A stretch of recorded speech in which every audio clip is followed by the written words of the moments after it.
నమస్కారం కే న్యూస్ కి స్వాగతం. హెడ్లైన్ చూద్దాం. ఆగస్టు 27న ఏపీ కేబినెట్ భేటీ, పలు అంశాలపై చర్చించనున్న మంత్రివర్గం. కాగిత రహిత మంత్రివర్గ భేటీ నిర్వహించాలని నిర్ణయం.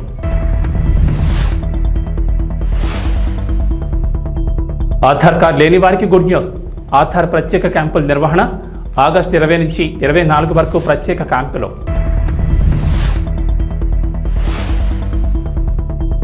మళ్లీ ఫోన్పే, గూగుల్ పేలలో కరెంటు బిల్లులు, డిస్కమ్లు బీపీపీఎల్లో చేరిపోవడంతో అవకాశం. ప్రతి పేమెంట్పై డిస్కమ్లపై ₹2 భారం.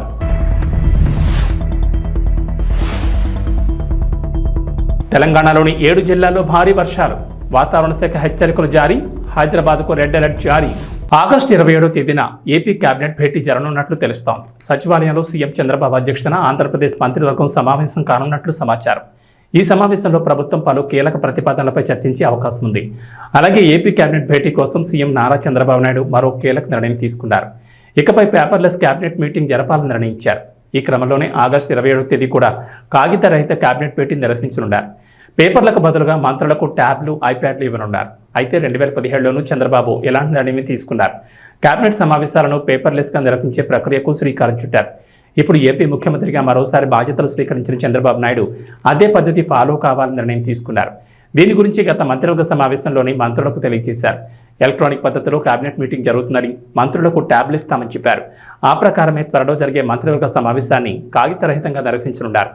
మరోవైపు మంత్రివర్గ సమావేశంలో చర్చించే ఎజెండా ప్రకారం ప్రతి కేబినెట్ భేటీకి 40 సెట్ల నోట్స్ ముద్రిస్తున్నారు. దీనివల్ల ప్రింటింగ్ ఖర్చులు అధికమవుతున్నట్టు చంద్రబాబు భావిస్తున్నారు. మంత్రులకు ఐప్యాడ్లు అందించి నోట్స్ మొత్తం సాఫ్ట్ కాపీల రూపంలో అందజేస్తే ప్రింటింగ్ ఖర్చులు ఆదా అవుతాయనే ఆలోచనతో పాటుగా మంత్రివర్గంలో చర్చించే అంశాలు లీక్ కావనే ఆలోచనతోనే ఈ నిర్ణయం తీసుకున్నట్లు తెలుస్తోంది. మన దేశంలో ప్రస్తుతం ఏ పని జరగాలన్నా కూడా ఆధార్ కార్డు అనేది తప్పనిసరిగా మారిపోయింది. ప్రభుత్వానికి చేసుకునే దరఖాస్తుల దగ్గర నుంచి సంక్షేమ పథకాల వరకు ప్రతి అంశానికి ఆధార్ కార్డు కావాల్సి ఉంటుంది. ట్రైన్ రిజర్వేషన్ దగ్గర నుంచి తిరుమల శ్రీవారి దర్శనం వరకు అన్నింటికీ ఆధారే ఆధారం. ఈ నేపథ్యంలో భారతీయ పౌరులందరికీ ఆధార్ కార్డులు ఉండేలా ప్రభుత్వాలు చర్యలు తీసుకుంటున్నాయి. ఇందుకోసం ప్రత్యేకంగా క్యాంపులు కూడా నిర్వహిస్తున్నాయి. అలాగే ప్రభుత్వాలు అందించే సంక్షేమ పథకాలకు ఆధార్ కార్డులను ప్రామాణికంగా తీసుకుంటున్నారు. ఇక లబ్ధిదారుల ఎంపికలో ఆధార్ కార్డులు చాలా కీలకంగా ఉన్నాయి. ఆధార్ కార్డుల్లో తప్పుల కారణంగా లబ్ధిదారులు ఇబ్బందులు పడుతున్న ఘటనలు కూడా అక్కడక్కడ చూస్తున్నాం. ఈ పరిస్థితులను దృష్టిలో పెట్టుకుని ఏపీ ప్రభుత్వం కీలక నిర్ణయం తీసుకుంది. విద్యుత్ వినియోగదారులకు గుడ్ న్యూస్. మునుపట్లాగే మొబైల్లో ఫోన్పే, గూగుల్ పే, పేటీఎం లాంటి యాప్ల ద్వారా కరెంటు బిల్లులు కట్టేందుకు మార్గం సుగమైంది.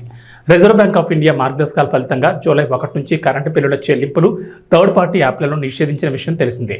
అయితే విద్యుత్ బిల్లుల చెల్లింపులను సరళీకృతం చేసేందుకు తెలంగాణలోని టీజీఎస్పీ డీసీఎల్, టీజీఎన్పీ డీసీఎల్, ఆంధ్రప్రదేశ్లోని ఏపీసీపీడీసీఎల్లో భారత్ బిల్ పేమెంట్ సిస్టమ్లు చేరిపోయాయి. డిస్కమ్లు బీబీపీఎస్లోకి రావడంతో ఇకపై బ్యాంకులు, ఫిన్టెక్ యాప్లు, వెబ్సైట్లతో పాటు బీబీపీఎస్ ఆధారిత ప్లాట్ఫామ్ల ద్వారా కూడా కరెంటు బిల్లులను సురక్షితంగా చెల్లించవచ్చని అధికారులు ప్రకటించారు. విద్యుత్ సంస్థలు బీబీపీఎస్లోకి చేరుతుండటంతో యూపీఐ చెల్లింపులకు మార్గం సుగమవుతోంది. హైదరాబాద్ కేంద్రంగా ఉన్న టీజీఎస్పీ డీసీఎల్ ఇప్పటికే ఫోన్పే ద్వారా చెల్లింపులను స్వీకరిస్తోంది.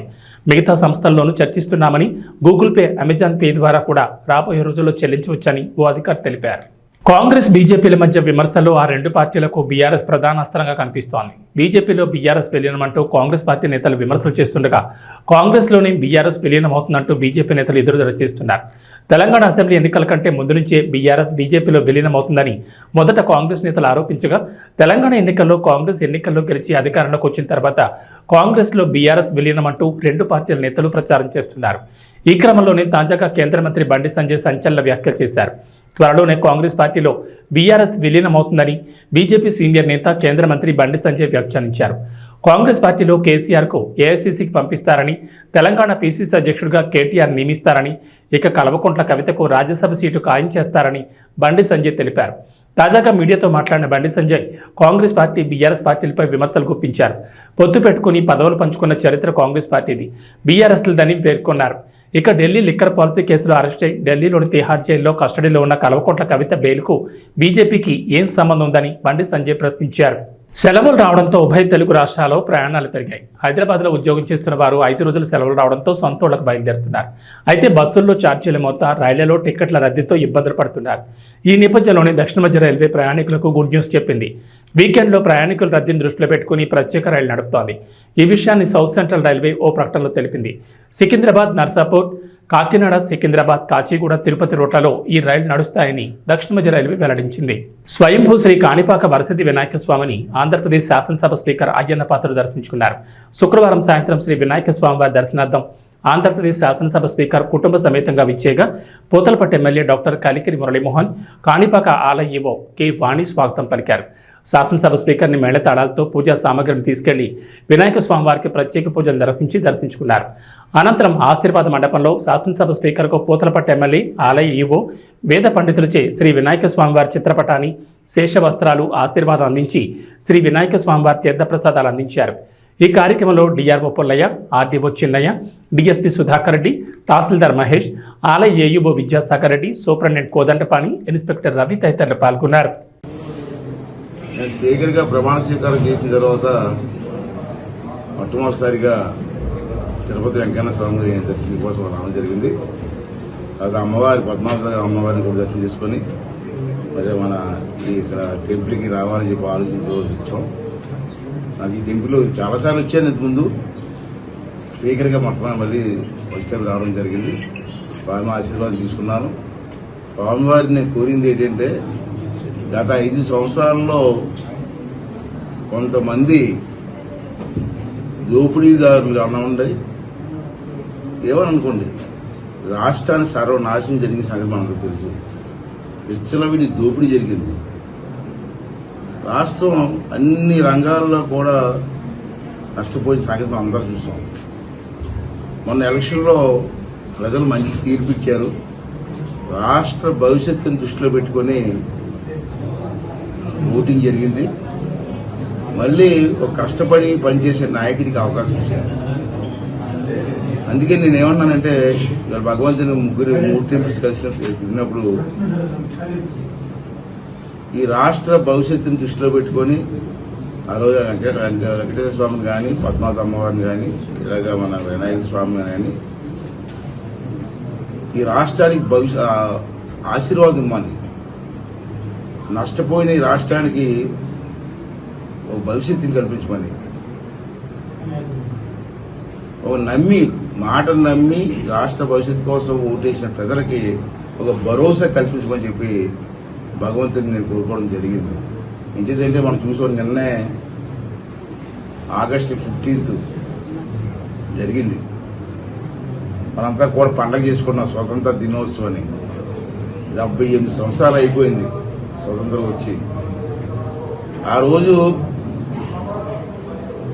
దేశ స్వతంత్రం కోసం ఎంతో మంది మహానుభావులు ప్రాణత్యాగం చేశారు. త్యాగం వేరు, ప్రాణత్యాగం వేరు. ప్రాణత్యాగం చేశారు. అంటే నేనేమంటానంటే, ఇప్పటికీ కొంతమంది మాట్లాడుతుంటారు, ఏం చేశారు, ఏం జరిగింది, 78 సంవత్సరాలు అయింది, ఏం జరిగింది అంటే, జరిగింది, జరగకపోవడం లేదు. ఆ రోజు పెద్దలు ఆశించి ఇచ్చారని మనకి స్వతంత్రాన్ని, మనకు మాట ఇచ్చారు, నేను ప్రాణత్యాగం చేసేది సరే మీకు స్వతంత్రాన్ని ఇస్తానని. ఆ మాట నిలబెట్టుకున్నారు. వాళ్ళు ప్రాణాలు కూడా ఇచ్చారు. వాళ్ళు ప్రాణత్యాగం వల్ల స్వాతంత్రం వచ్చి 78 సంవత్సరాలు అయింది. చాలా రంగాలు ఇంప్రూవ్ అయ్యాం, కాదనట్లేదు. అయితే నేనేమంటానంటే, ఆ పెద్దలందరూ కూడా ప్రాణత్యాగం చేసి స్వాతంత్రాన్ని మాకు ఇచ్చారు. ఇచ్చి వాళ్ళు వెళ్ళిపోయారు. ఇప్పుడు మన బాధ్యత ఏంటి? వాళ్ళ త్యాగాన్ని మట్టిపాలు చేయడమా, వాళ్ళ త్యాగాన్ని నాశనం చేయడమా? వాళ్ళు మనకు ఇచ్చినటువంటి బహుమతిని ఇంకా మెరుగుపరిచి ఈ రాష్ట్ర భవిష్యత్తుని ముందుకు తీసుకెళ్లి అన్ని రంగాల్లో కూడా అభివృద్ధి చేసి మన ప్రాంతాన్ని అభివృద్ధి కృషి చేయాలన్నది నా భావన. ప్రజల ప్రాణాలను కాపాడే వైద్యులకు పటిష్టమైన భద్రతను కేంద్ర రాష్ట్ర ప్రభుత్వాలు కల్పించాలని, కలకత్తాలో జరిగిన అమానవీయ ఘటన తిరిగి పునరావృతం కాకుండా కఠినమైన చర్యలు తీసుకునేలా నిబంధనలు రూపొందించి చట్టం తీసుకురావాలని శుక్రవారం తిరుపతి రుయా హాస్పిటల్ వద్ద ఎస్వి వైద్య కళాశాల స్విమ్స్ వైద్యులు ఐఎంఈ ఆధ్వర్యంలో పెద్ద ఎత్తున నిరసన కార్యక్రమం నిర్వహించారు.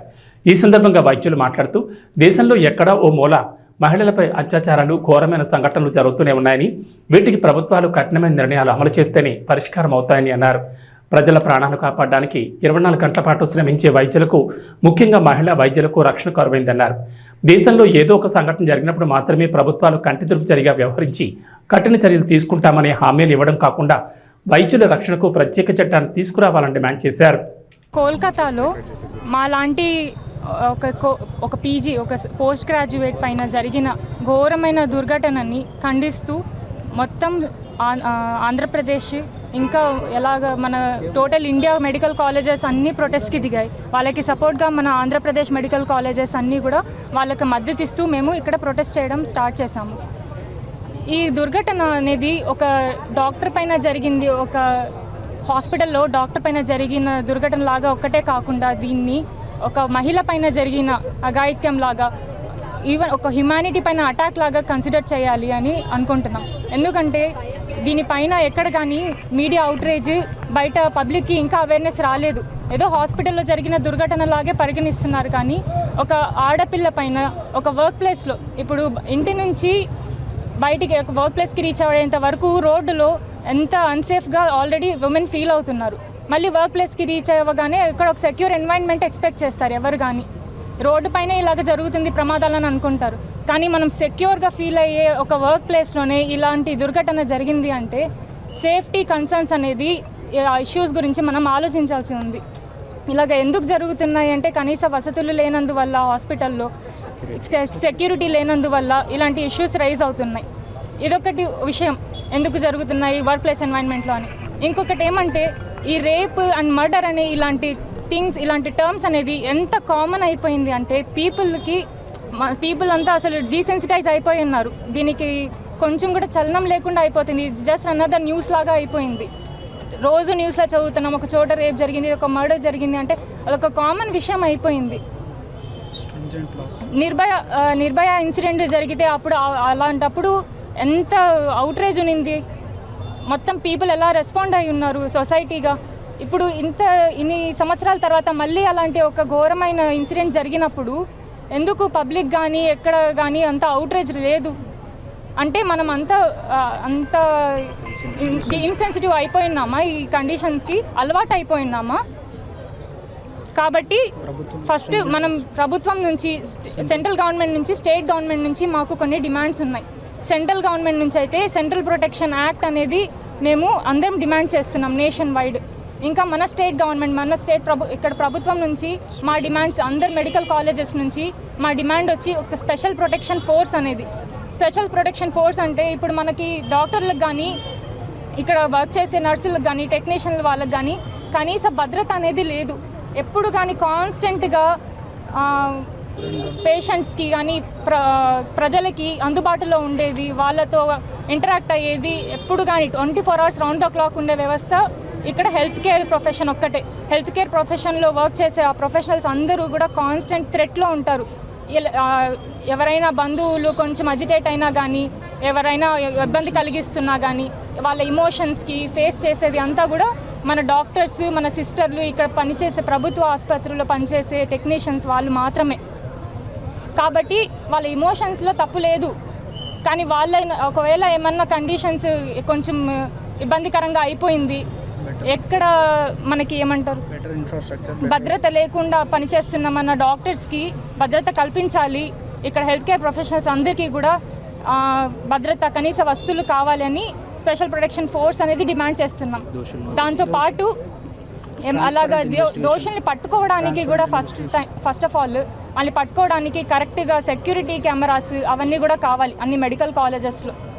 ప్లస్ కనీస వస్తువులు అంటే సీసీటీవీ కెమెరాస్, స్ట్రీట్ లైట్స్, డ్యూటీలు 24 గంటలు, 34 గంటలు, 48 hours. ఇప్పుడు డబుల్ డ్యూటీ అని ఉంటుంది, 48 hours. దాని పక్కన రోజు ఇంకో రోజు కూడా డ్యూటీ కంటిన్యూ చేస్తాం. 60 గంటలు కూడా డ్యూటీ చేస్తారు. అలాంటి డ్యూటీస్ చేస్తున్నప్పుడు కనీస వస్తువులు ఇక్కడే ఉండిపోతారు. డ్యూటీ అంటే రెసిడెంట్స్ అంటే డాక్టర్స్ కానీ, ఈజీస్, ఇంటర్న్స్ అందరూ హాస్పిటల్లోనే ఉంటారు. వాళ్ళకి కనీస వసతులు లేకుండా కనీసం వాష్రూమ్స్కి, బాత్రూమ్స్ కూడా ఉండవు. ఇదంతా హైజీనిక్ కన్సర్న్స్, వాళ్ళ హెల్త్ ఇష్యూ కూడా ఉంటుంది ఇలా కన్సిడర్ చేస్తే. కాబట్టి ఈ కనీస వస్తువులు మన స్టేట్ గవర్నమెంట్ నుంచి మేము ఎక్స్పెక్ట్ చేస్తున్నాం. ఓకే,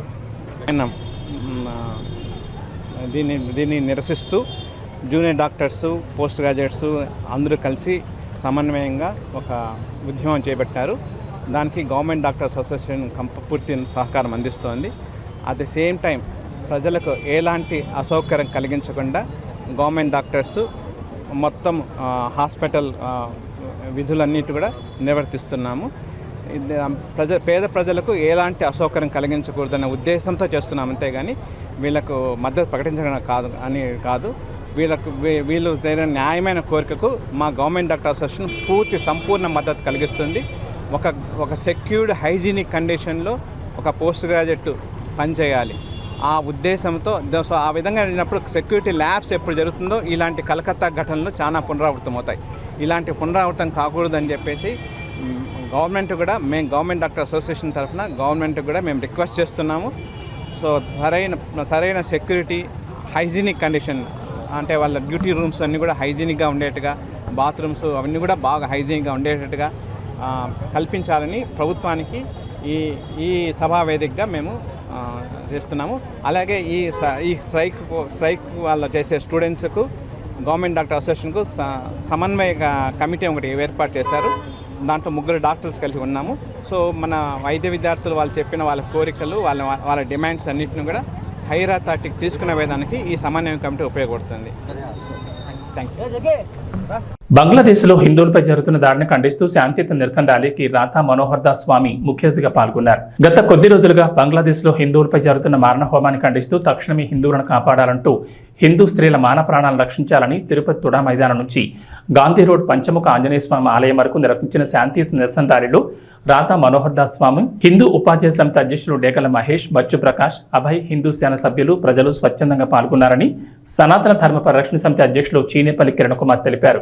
ప్రపంచంలోని హిందువులందరూ ఏకమవ్వాల్సిన సమయం వచ్చిందని, లేదంటే హిందువులు అనేవాళ్లు ఉండేవాళ్లని, చరిత్రలో కలిసిపోతామని రాధా మనోహర్ దాస్ స్వామి అన్నారు. బంగ్లాదేశ్ హిందువుల రక్షణకై మొదటగా గళమెత్తిన నాయకుడు పవన్ కళ్యాణ్ అని కిరణ్ కుమార్ అన్నారు. ఈ కార్యక్రమంలో రాధా మనోహర్ దాస్ స్వామి, హిందూ ఉపాధ్యాయ సమితి అధ్యక్షులు డేగల మహేష్, బచ్చు ప్రకాష్, అభయ్ హిందూ సేన సభ్యులు, ప్రజలు స్వచ్ఛందంగా పాల్గొన్నారని సనాతన ధర్మ పరిరక్షణ సమితి అధ్యక్షులు చీనేపల్లి కిరణ్ కుమార్ పాల్గొన్నారు. ప్రియ హిందూ బంధువులారా, మనం తిరుపతిలో ఈరోజు బంగ్లాదేశ్లో జరుగుతున్నటువంటి ఆటవిక, ఘోర, నికృష్ట, అమానవీయ, అక్కడ జరిగేటువంటి కసాయి మోకల దాడులకు బలవుతున్నటువంటి హిందువులకి సంఘీభావంగా ఈ ఘోరాలు ఇకపైన ఆగాలి, ఈ కసాయి మతం ప్రపంచం నుంచి తొలగబడాలి. ఎందుకంటే మన మహేష్ డేగల్ గారు ఒక పుస్తకం రాశారు, 8 కోట్ల హిందువుల నరసంహారం అని. ప్రపంచవ్యాప్తంగా మీరు నెట్లోకి వెళ్ళి చూడండి, millions of Jews, millions of Hindus chop in two pieces by this కసాయ మతం. కాబట్టి ఎవడైనా దరిద్రులు అంటే అన్ని మతాలు సమానం అనే వాళ్ళకి కొత్త పేరు దరిద్రులు. దరిద్రం అనే పదం కూడా చిన్న పదం.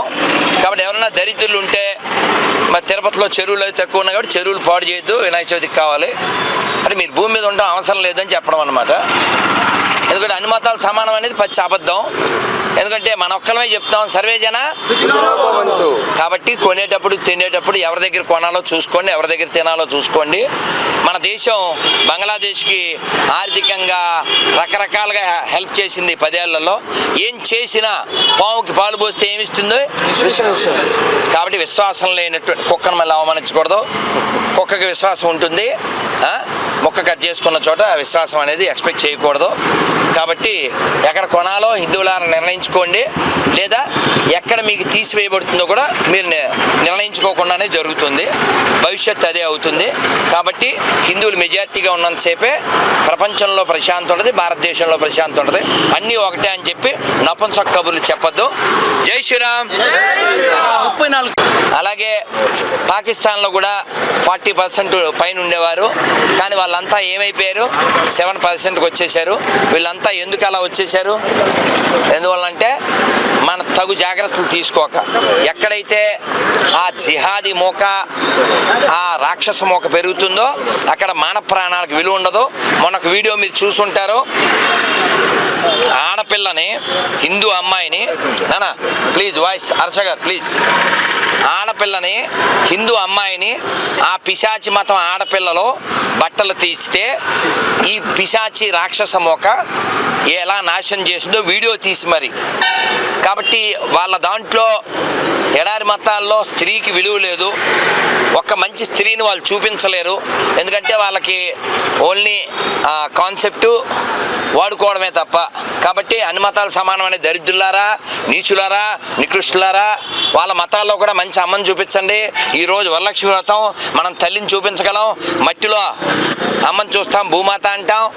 నీళ్ళల్లో గంగమ్మని చూస్తాం, డబ్బులో లక్ష్మీదేవిని చూస్తాం, పుస్తకంలో సరస్వతి దేవిని చూస్తాం, అన్నంలో అన్నపూర్ణను చూస్తాం. ఇది మన సంస్కృతి. అన్ని మతాలు సమానం అంటే నేను కొత్త చెప్పులు కొనుక్కున్నాను. ఇందు మూలంగా అందరికీ తెలియజేయబడుతుంది.